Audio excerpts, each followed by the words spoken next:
Mahigit 2 milyong pisong halaga ng ipinagbabawal na gamot kasama ang isang caliber 22 revolver sa isinagawang operasyon sa Iloilo. Patrolwoman Glidel Astrologo, ibalita mo.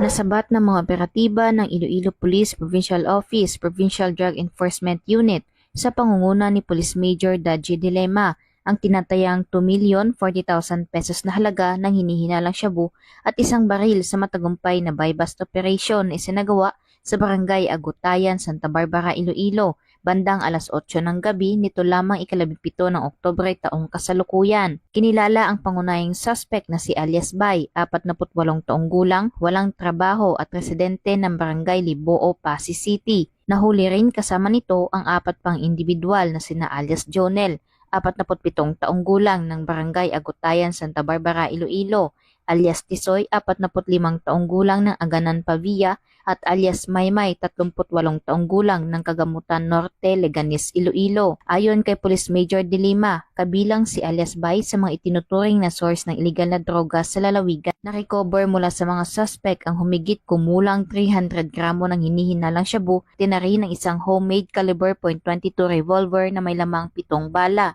Sa ngayon, ang mga suspect ay nasa kustodiya na ng Santa Barbara Municipal Police Station para sa dokumentasyon at nakatakdang sampahan ng kasong paglabag sa Republic Act 9165 o ang Comprehensive Dangerous Drugs Act of 2002 at Republic Act 10591 o ang Comprehensive Firearms and Ammunition Regulation Act. Ang matagumpay na operasyon na ito ay patunay ng patuloy na dedikasyon ng Iloilo PNP sa paglaban kontra droga at sa pagpapanatili ng kapayapaan at kaligtasan ng mga Ilonggo, alinsunod sa kanilang isinusulong na bagong PNP para sa bagong Pilipinas, serbisyong mabilis, tapat at nararamdaman. Mula dito sa Police Regional Office 6, ako ang iyong Police News Network Correspondent, Patrolwoman Glidel Astrologo, alagad ng batas, tagataguyod ng Balitang Pulis.